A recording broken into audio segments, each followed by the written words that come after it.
കുത്തിത്തിരിപ്പെന്നൊക്കെ പറഞ്ഞാൽ ഇതാണ് കുത്തിത്തിരിപ്പ്. എൻ്റെ അക്ബറെ സമ്മതിച്ചു. രാവിലെ തന്നെ അനുമോള് രേണുവിന് വൃത്തിയില്ല, തലയിൽ നിറച്ച പേനാണ്, കുളിക്കാറില്ല എന്നൊക്കെ പറഞ്ഞു. അതിൻ്റെ പേരിൽ രേണു അവിടെ ക്യാമറയിൽ നോക്കി കരഞ്ഞു. ഇപ്പോഴത്തെ കട്ടിലിൽ വന്ന് കിടന്ന് പൊട്ടി കരഞ്ഞുകൊണ്ടിരിക്കുകയാണ്. അപ്പോൾ ആശ്വസിപ്പിക്കാനായിട്ട് അവിടെ കുറേ ആൾക്കാർ ഇരിപ്പുണ്ട്. ആ കൂട്ടത്തിൽ അക്ബറും ഇരിപ്പുണ്ട്. അപ്പോൾ അക്ബർ ഇതിൻ്റെ ഇടയിൽ നിന്ന് ഇങ്ങനെ ചൊറിയുവാണ്. അതായത് ചേച്ചിക്ക് ഭയങ്കര ഹേർട്ടാകുന്ന ആളാണെന്ന് എനിക്കറിയാം. ഞാൻ ഇന്നാൾ മറ്റേ സെപ്റ്റി ടാങ്കിൻ്റെ ആ ഒരു വിഷയം പറഞ്ഞപ്പോൾ ചേച്ചി എന്തുമാത്രം വിഷമിച്ചു. ചേച്ചിനെ ഞാൻ കുറേ കൺവിൻസ് ചെയ്യാൻ പുറകെ നടന്നതാണ്. ചേച്ചിക്ക് അത് ഭയങ്കര ഹേർട്ടായി. അപ്പോൾ ഇതും ചേച്ചിക്ക് എന്തായാലും ഹേർട്ടായി കാണും.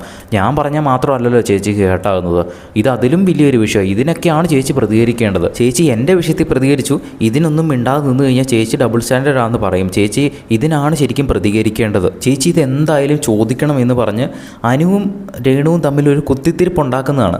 ഓൾറെഡി അവർ തമ്മിൽ ഇപ്പോൾ ഉടക്കിയിരിക്കുകയാണ്. അതിൻ്റെ കൂടത്തിൽ ഈ എരുതിയിൽ എണ്ണ ഒഴിക്കുക എന്നൊക്കെ പറയില്ലേ, അതുപോലെ ഒന്ന് പുഷ് ചെയ്ത് വിടുവാണ് ഇവരെ ഒന്ന് അടി ഉണ്ടാക്കാൻ വേണ്ടിയിട്ട്. പോയി ചോദിക്കുക എന്ന് പറഞ്ഞ് അക്ബർ അങ്ങ് എരുതിയിൽ എണ്ണ ഒഴിച്ച് കൊടുക്കുന്നത് പോലെ തന്നെ രേണുവിനെ അങ്ങ് പുഷ് ചെയ്യുകയാണ് അനുമോൾക്കെതിരെ ഫൈറ്റ് ഔട്ടാക്കാൻ വേണ്ടിയിട്ട്. അത് കൺവിൻസ് ചെയ്യുന്ന രീതിയാണ്.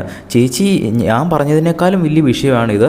ഞാൻ പറഞ്ഞപ്പോൾ ചേച്ചി പ്രശ്നം ഉണ്ടാക്കി, ചേച്ചിക്ക് ഇതിനൊന്നും ഒരു പ്രശ്നമില്ല, ചേച്ചി ഇതൊക്കെ കേട്ടോണ്ടിരിക്കും അല്ലേ എന്നുള്ള രീതിയിൽ രേണുവിനെ തന്നെ ചോദ്യം ചെയ്ത് രേണുവിനെ തന്നെ അനുവിനെതിരെ തിരിക്കുകയാണ് അക്ബർ. ബിഗ് ബോസിൻ്റെ കൂടുതൽ ലൈവ് അപ്ഡേറ്റ്സിനായിട്ട് ചാനൽ ഒന്ന് സബ്സ്ക്രൈബ് ചെയ്യുക.